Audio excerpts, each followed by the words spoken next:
Congratulations, you've just found the #1 over 50 health and wellness podcast on the planet.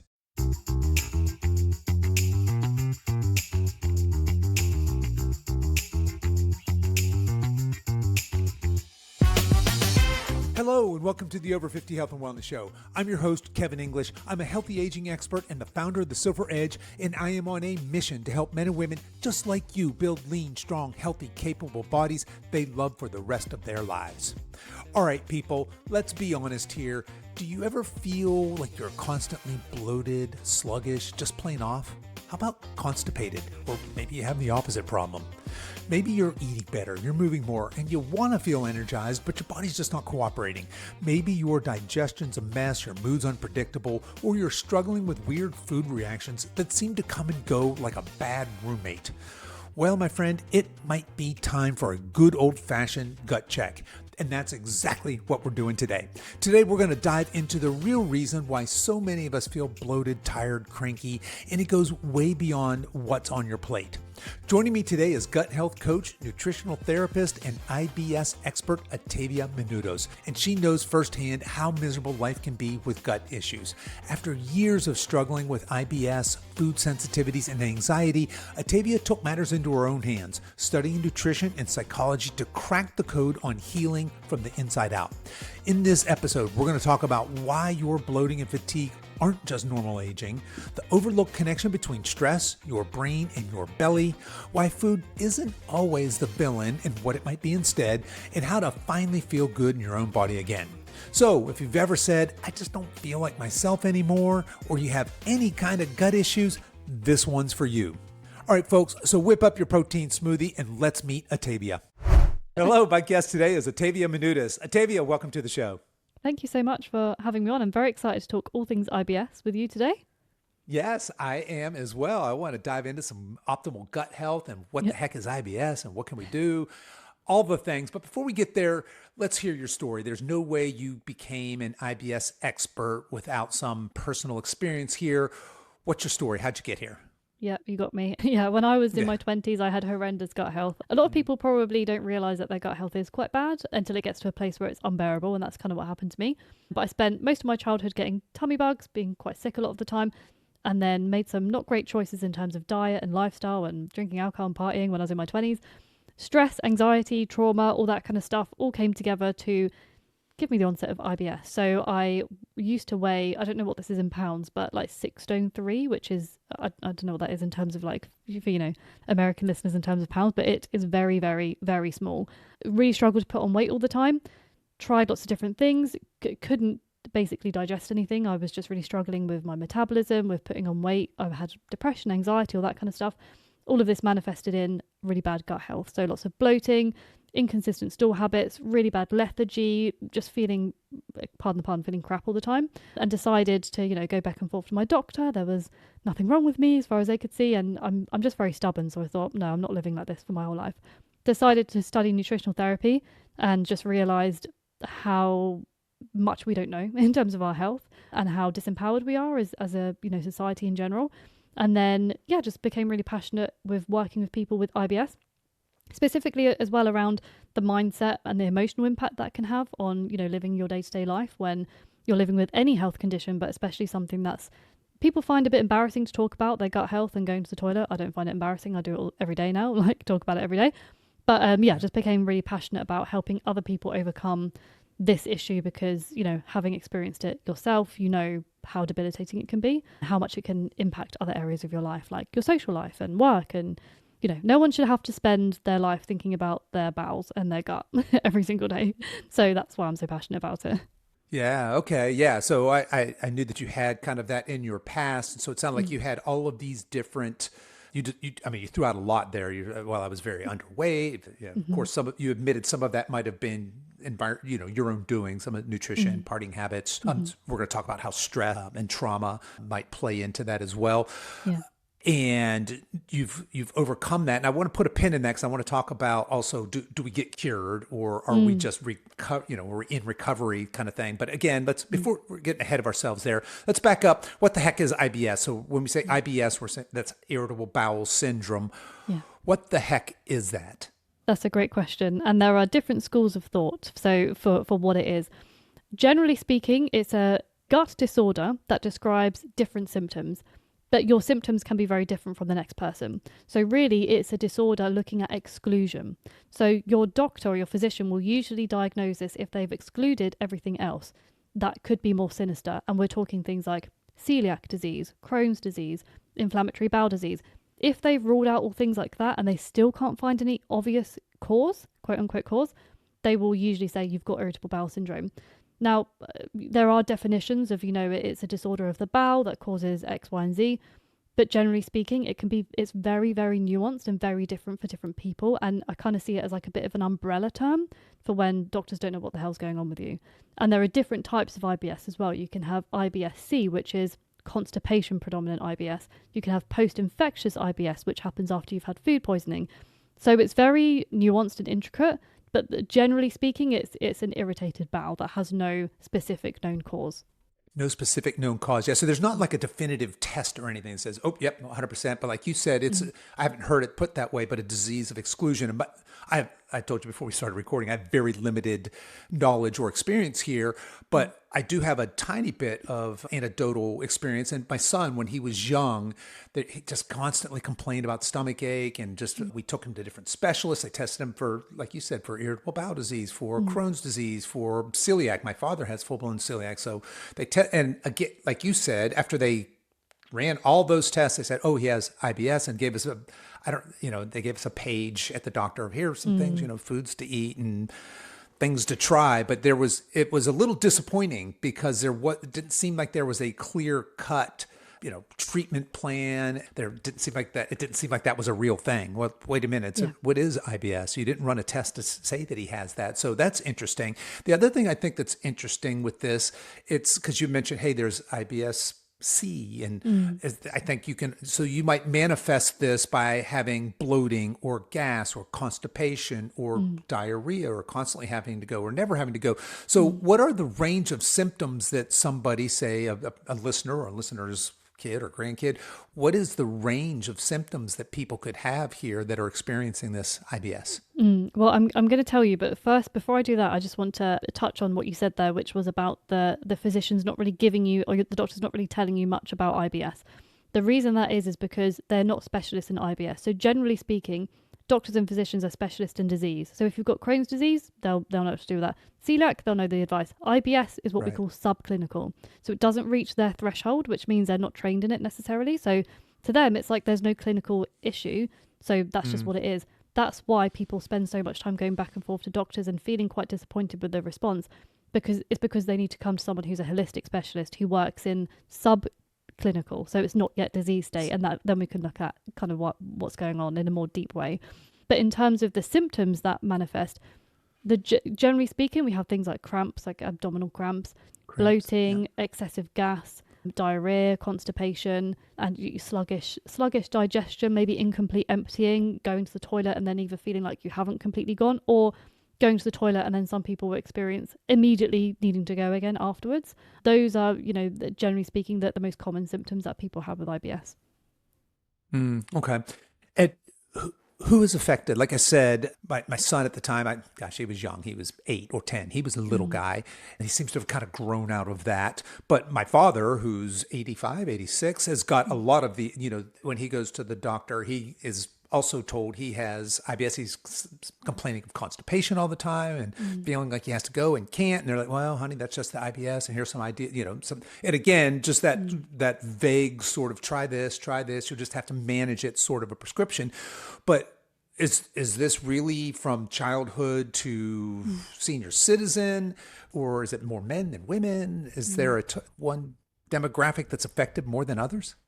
I think it's not so specific anymore because of the way that our lives are shaped. So people who were like pre-World War II, we didn't have a lot of pesticides. We didn't have a lot of chronic stressors like constant exposure to blue light or text messages, or like we weren't constantly in fight or flight all the time.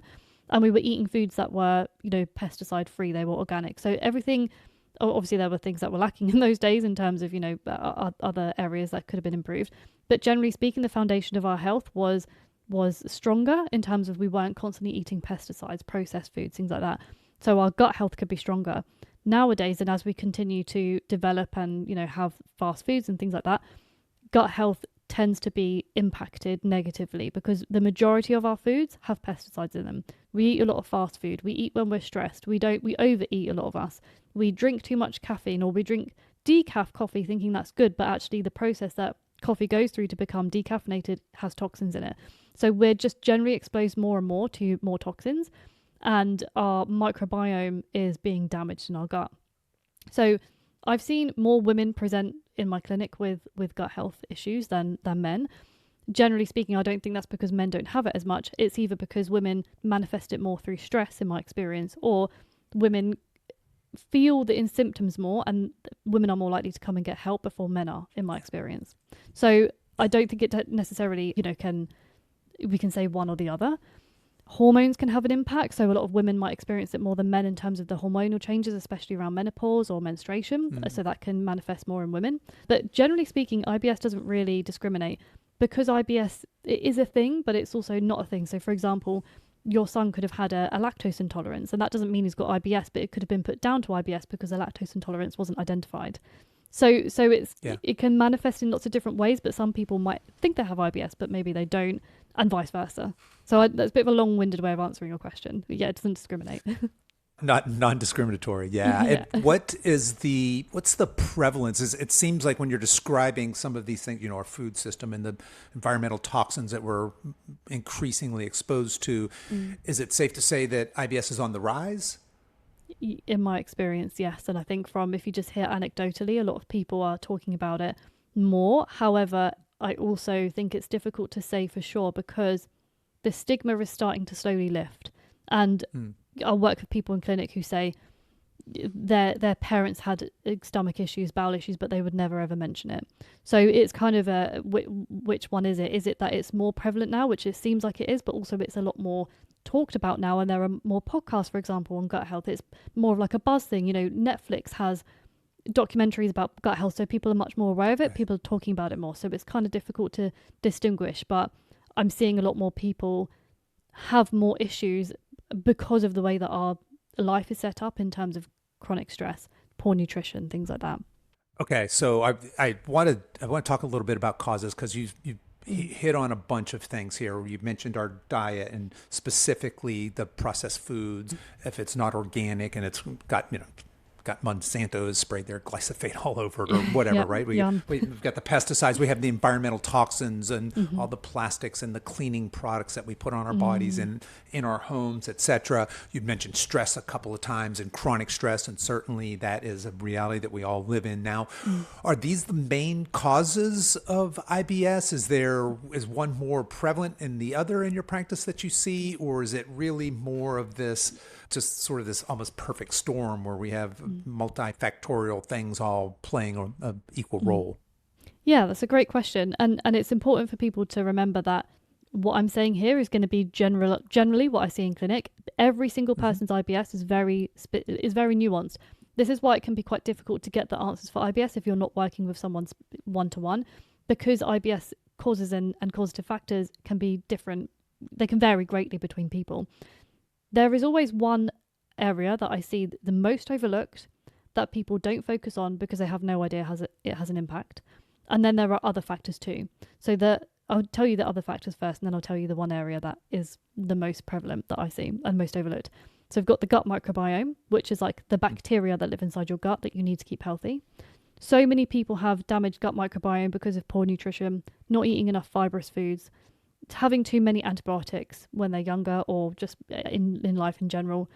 The oral contraceptive pill can impact it. Medications can impact it. Stress can impact it, right? So the gut microbiome is one. Second one is food sensitivities. So having sensitivities or intolerances to certain foods that you're not aware of because you don't have an allergy to it, but it's having an impact on your gut because it's irritating your gut. Your gut can't handle it. Then we have inflammation. So if you imagine you cut your finger and you get that throbbing pain where, your body, your immune system's trying to cordon off that cut so no infection can enter it. Imagine having that in your gut. So you have an inflammatory response in your gut lining, like the actual cell walls. And that can contribute to things like, cramps and not being sensitivity, not being able to digest food. All of these things are usually at play to some extent. And the way in which they impact you will be different between different people. But the main thing that I've seen again and again, that if you don't address, you could look at these three things, but if you're not addressing your nervous system and your vagus nerve, you're probably not going to move forward. Because the vagus nerve and your nervous system has such a massive impact on how your gut and your organs regulate that people completely overlook it or don't even know maybe what that is. They don't know how it's impacting their gut. They don't understand it. So they think it's, oh, what am I eating? What food is triggering me? That's always what I hear. Oh, if I eat this meal, sometimes it triggers me. And then sometimes it doesn't. What do I need to exclude? What do I need to add in? They're always missing their nervous system. Because your nervous system, if you imagine, you have, your brain in your head, then you've got your vagus nerve, which is like the super highway, like the nerve that links your brain to your other organs, including your gut. That's stitched into your gut lining. So like imagine doing crochet or knitting. It's literally knitted into your gut.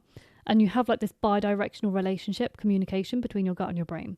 So if you have a bit of stress and your brain's stressed and it tells your vagus nerve we're stressed now, it might tell your heart to beat faster, your lungs to, you breathe more shallow because we still think that we're under some kind of threat, even if it's just an email from your boss at work.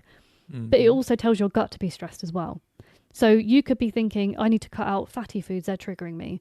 But 1 week it triggers you and 1 week it doesn't. Maybe 1 week you're more stressed and then you've been more stressed, it's impacted your gut microbiome and you can't handle that food. But actually it's not the food, it's your nervous system that's causing the flare up. So that's the main one that I see being overlooked and having the biggest impact long term. All right, so yeah, let's get nerdy here a little bit. Okay. Let's talk about the gut as a second brain, that enteric nervous system, because I think that this is really just starting to come into public consciousness and getting some, I feel like, some momentum here just in our common culture here in the health and wellness space. The whole idea of this gut as a second brain, and we have traditional language and vocabulary that supports that, right? I have a gut feeling. I feel it in my gut. Yeah. You want to talk a little bit, because that vagus nerve, like you said, that's that highway, that super highway between our organs and our brain. But our brain is actually, it is sensing information. It's acting on that information. It's also sending information. I think that gets missed a little bit. So it's, when we say it's actually a second brain, it's actually a second brain. Is that fair? 100%. And that's, and so to your point, where I might have, and I have a bacon cheeseburger and get some sort of a flare up, whatever my symptoms are. But then the next time I have that, I'm prepared for this horrible reaction, but perhaps I'm more in my rest and digest state when I have that bacon cheeseburger and I don't have the same symptoms. Then I'm kind of confused. I'm like, I don't understand what's happening here. Perhaps the answer lies in maybe this nervous system. Is that kind of your thinking there? Yeah. So it can be, in that case, it would be an acute issue. So acutely, so in the here and now, if you're stressed, you might feel more symptoms than if you're rest and you're calm and you're able to eat at a slow pace. And, I'm half Greek, like we do in Greece. We sit down, our meals take like 4 hours. We chill, we chat, we're completely calm. We don't rush our food. And then you come back to the UK, it's not like that at all. But it can also be, so it can be an acute thing in terms of you need to be at full resting state. And most people, they're not at full resting state. So you might be thinking, I don't feel stressed. I'll ask you, how calm do you feel? On a scale of 0 to 10, 10 being like stressed and 0 being you're floating in a flotation tank. You've never felt so tranquil in your whole life. How do you feel? Most people aren't at 0, right? So really, if you're not feeling fully calm before eating, you're in some layer of stress. But it can also be a chronic thing. So we are always in either a state of stress or complete and total rest and relaxation. Most people, 90% of the time, are in some level of stress. It might not be a high level of stress, but just a small amount, right? You and I right now having this conversation will be in some level of stress because we're alert, conversing with each other. We need that to function. So chronically, if you look at that over your life, if you've had any kind of level of stress at a chronic extent, you can impact your gut in a way that it feels even less predictable. So say you had a work deadline and you spent 3 days being quite stressed. Then you got the work done, the deadline was gone, and then next week you're then flaring up. Well, in those 3 days that you were super stressed, your gut would have been damaged in terms of its gut microbiome. So those bacteria that we spoke about that live inside your gut can be damaged and killed off by the cortisol, the stress hormone that was released those 3 days. So it could be like 4, 5, 6 days later and you think, but I'm not stressed now, I'm totally relaxed. But you're actually experiencing the damage that was done last week. So it kind of has an impact both acutely and chronically. Gotcha. Okay. And I love this idea of, you had mentioned eating mindfully, and here at the Silver Edge in our coaching practice for our weight loss clients, right? It's very, very commonly, we've tried to simplify nutrition.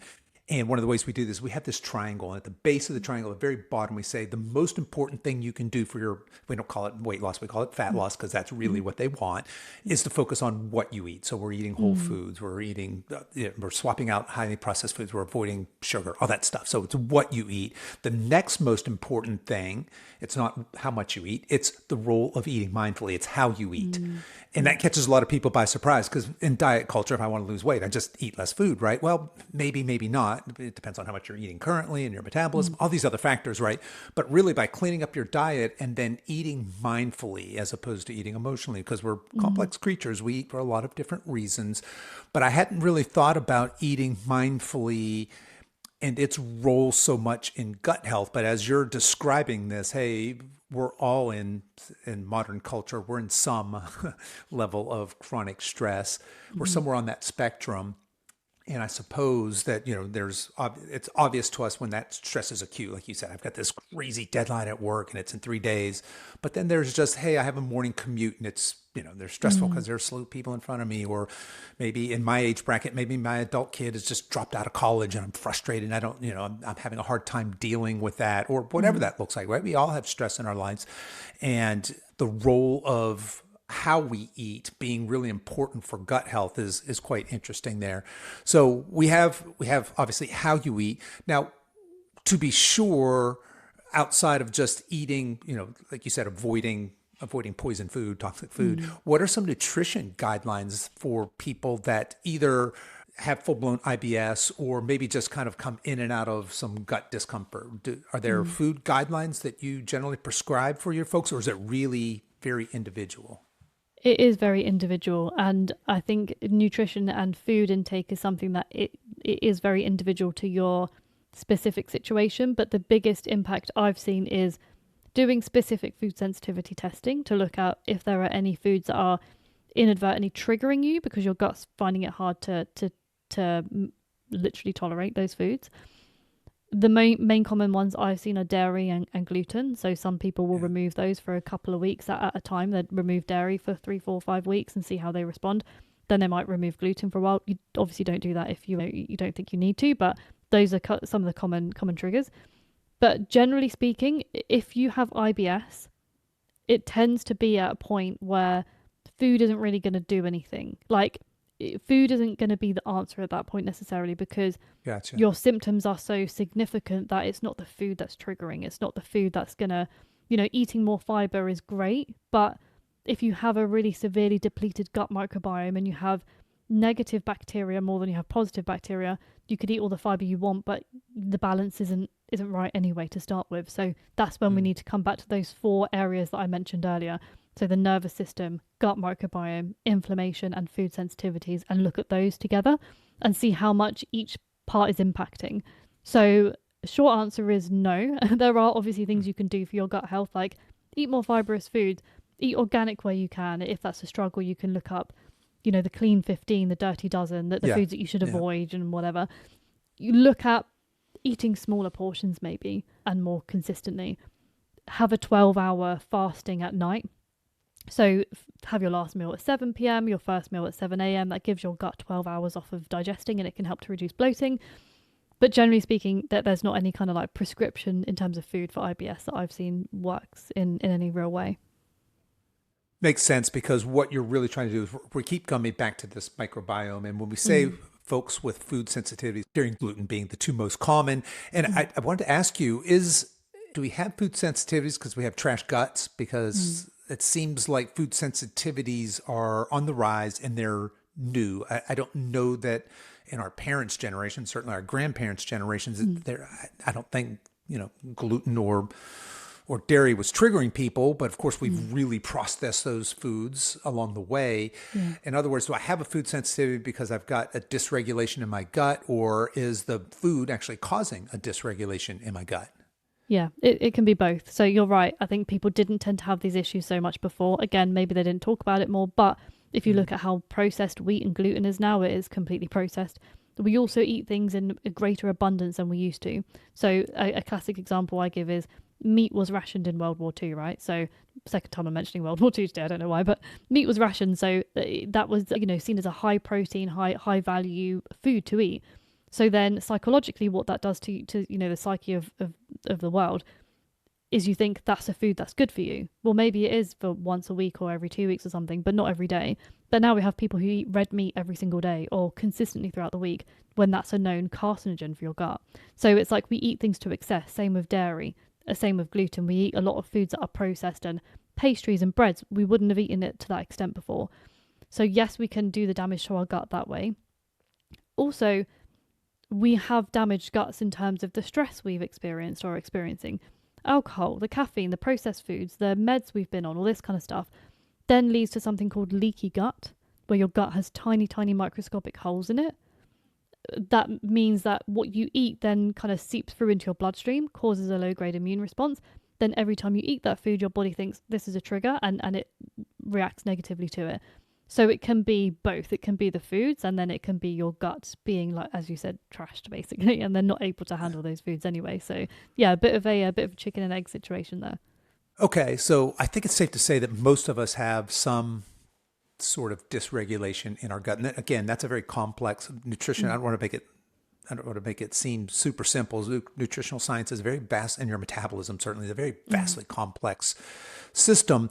But what is, if we wanted to build a roadmap, a blueprint for really healing our gut and then honoring our gut, what does that look like? What types of things are we eating, and what lifestyle changes are we making? So for example, is high intensity cardio or low intensity cardio or walking or weight training or less sedentary, or do I need to be meditating or journaling, and should I be cutting out gluten and dairy? What is a prescription to really, or I guess fermented foods, right? In that conversation, how do we heal our guts? And I know I'm asking a very broad question, and in your practice, you would say, hey, Kevin, what's going on? What are you manifesting? And how does your life look? And I would have a blueprint built for me. But are there some truisms that we can give the listeners to start really honoring their gut, healing their gut, optimizing their gut?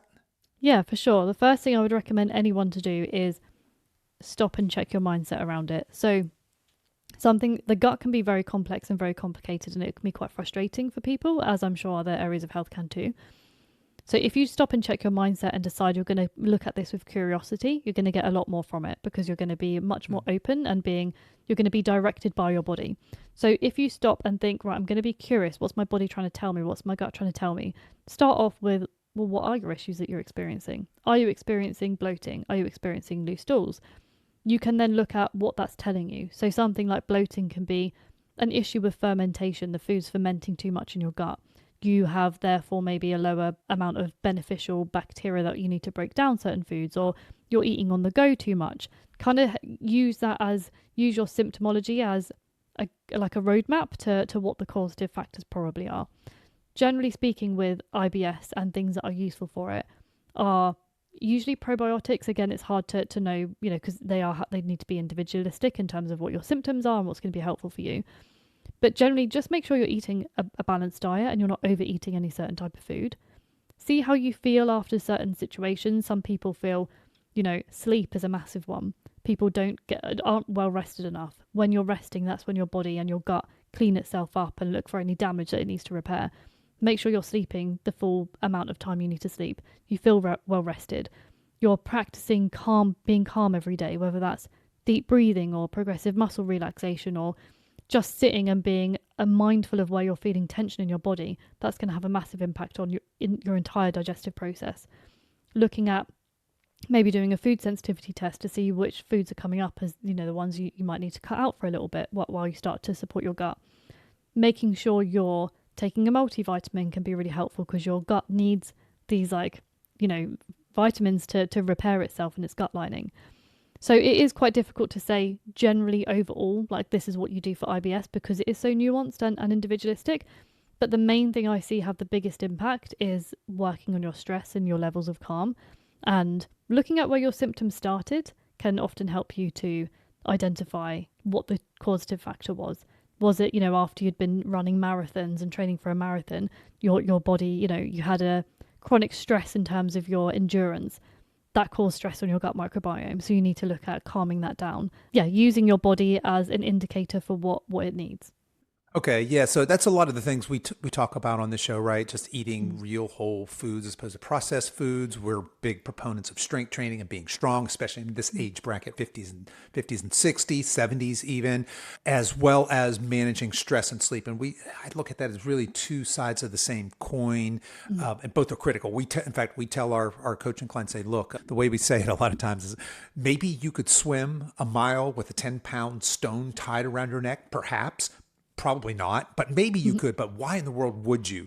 And that's what going on any kind of healthy endeavor without without managing stress and sleep is like. So if you want to lose 40 pounds, but you're sleeping crap and 4 hours a night and you've got this raging stress in your life, you kind of need to clean that up before you worry about those 40 pounds because you're just not going to get there. That's just too much of an uphill ask.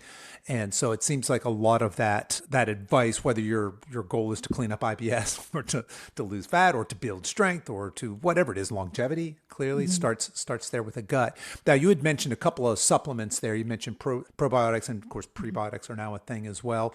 What about the role of probiotic and prebiotic food? So would it be a good, healthy practice if I had IBS or if I had any kind of gut issues to have a serving of kimchi every day and maybe eat a green banana so that way I've got my pre and probiotic foods there? Is there a role there in managing this, or is that more of a Band-Aid and less of a root cause kind of thing for somebody who's suffering symptoms?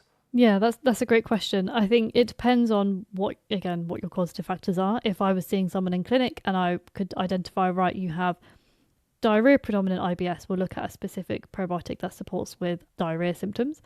Then we might look at that. Generally speaking, I don't tend to encourage people to look at like pre and probiotic foods specifically because a lot of them can be faddy. So there are a lot of fads out there, or it can become overwhelming or feel like you over focus on something. If you're generally you're saying fatty, FADDY, not fatty, FATTY. Okay, gotcha. Yeah, so, yes, to be sure, they are fatty. Yeah, okay, gotcha. All right. So certain types of yogurts which are apparently probiotic, whatever. Right. If you're eating a well-balanced whole food diet and you're eating an abundance of different fruits and vegetables, you're eating your grains, things like that, you will be eating the foods you need to eat to support your gut. Making sure you're getting enough fibrous foods, things like that can be really, really helpful. So, to your point of things like kimchi or prebiotic foods specifically, again, we come back to, well, if you have a damaged gut microbiome and you don't have enough of say you had food poisoning and you didn't realize it, you had food poisoning, you had a really bad time, and then you quote unquote recovered. Now you have some bloating and some issues of diarrhea, let's just say. You could have one of two situations.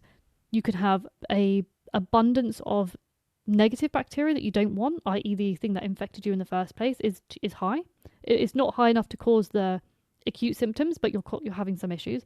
Or you could have a lack of the bacteria that's beneficial, that helps you to regulate your stool and in your bowels, because it was killed off by either the infection or maybe antibiotics that you were given. So in that situation, you kind of need to see what's going on, because you could eat kimchi, you could be feeding negative bacteria potentially, or you could just be trying to feed something that isn't there enough as it is. So that's where we really come back to using our symptoms as a way to identify what we need to do, which I appreciate isn't always useful for people who aren't working with a professional, because then you come back to, well, I don't know what to do with it. I don't know what to do with this information. Yeah. Right. But that's why really when you come to things like IBS, you can definitely see improvements with doing your own research and stuff, but it's always much better to get someone to do it for you who knows what they're doing. Sure. Then you don't have to worry about it. Yeah. Okay. Well, what about medications, because look, we are a medication culture. If you got a problem, you don't need to change anything just other than take this pill, right? Yeah. Are there medications that are recommended for IBS, and are there medications that you would support somebody in a certain situation taking for IBS? If you asked a doctor this, then they would say something very different to me. For me personally, no, I would never say don't take a medication that you are prescribed, obviously, because I'm not a doctor and that might be dangerous. Generally speaking, no, there aren't any meds that I've seen that specifically help. Medications are, for symptom management, right? So if you have acid reflux, you might be prescribed omeprazole to reduce your stomach acid. You may have had low stomach acid anyway, and that's why you had acid reflux. But if you take omeprazole, that's like an acid, reducing tablet. If you take that long term, you end up not absorbing nutrients as well. That can impact your bone density, or you can end up, more at risk of fractures, things like that. So you may go to a doctor and they say, oh, you have constipation type IBS. Well, yeah, take this laxative. To them, that's a quote unquote fix. To me personally, well, no, because first of all, you're not addressing why you're constipated. Secondly, your gut is just then going to become lazy and forget how to do its job, because it's just going to become used to using the laxative. And you're going to find yourself in a situation where you have to then retrain your gut in doing its job. Same with diarrhea. You might be offered, meds that help to stop diarrhea. Really, those can be quite dehydrating. They can, not be great for the bowel lining, the gut lining, because it can draw water out from that to try and form a stool. So, yeah, my answer is no. Your answer is no. Okay. Yeah, I thought we might land there as I'm thinking through all of the symptoms. Yeah, we can quote unquote treat the symptoms, but that doesn't do anything for the underlying issue of why you have diarrhea, why you have bloating, why you have gas, why you have constipation, however you're manifesting that. All right, Atavia, I want to finish up here because we had said we put a pin in this. We're going to come back to it. So tell us, are you cured or are you managing IBS at this stage in your life, or your clients, for example? How does that work? Great question. I don't know if anyone is ever cured unless they have one very specific cause of their IBS. So I've worked with people who have had just one specific food intolerance was triggering their IBS, and when they cut that out, they were fine. I see that less and less now because of the state of the world we live in, and the stress that we have, and the foods that we eat, and the choices we make. I like to use the word like in recovery. I'm in recovery from my IBS at the moment. Sometimes I still have flare-ups. I'm not perfect. It's easy to say all this stuff. It's very difficult to live it because we have the demands of everyday life. I also have ADHD, which makes me very prone to being quite stressed and anxious as a person. It's something I need to manage day in, day out. But I can live my life every single day without ever worrying about my IBS. It might flare up at some point, and then I think, I need to backtrack here and see what's happened. Right, I was very stressed here. I've been eating poorly. I've been going to bed too late, whatever it is. But it really, again, depends on the person. You might have people who do a little bit of work on their gut microbiome. It wasn't that much of an issue to start with. They repair it and they can live their life never really thinking about it again.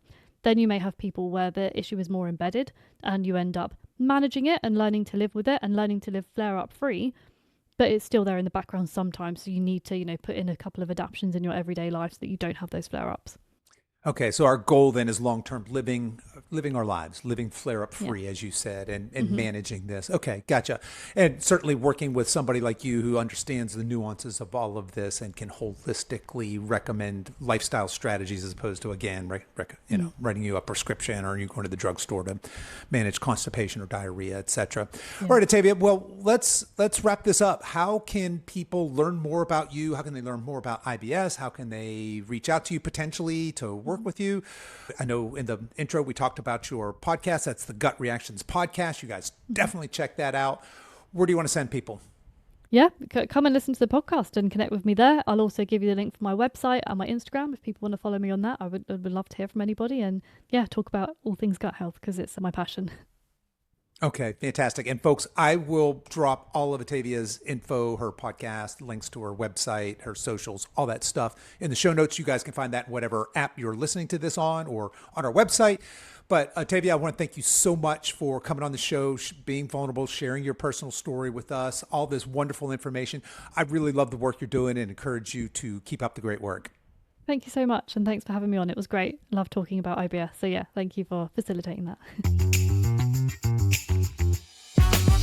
Okay, that's our show for today, folks. If you are interested in checking out one of our professionally designed, age-appropriate functional strength training programs, I will throw a link to those in the show notes for this episode. You guys can find that on whatever app you're listening to this on, or head over to silveredgefitness.com/348. As we wrap up our time together today, you can show your support for this show in two important ways. The first is to tell a friend about this podcast and encourage them to give it a listen. The second is for you YouTube folks to click the like and subscribe buttons, and for you podcast folks to please give this podcast a 5-star review on whatever platform you're listening to podcasts on, and be sure to subscribe and follow so you don't miss any future episodes. I really appreciate you spending your time with me today, and until next time, stay strong.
Hello, my guest today is oh man, I got nervous on the name. Atavia Minoudis, right? Yeah, you did it.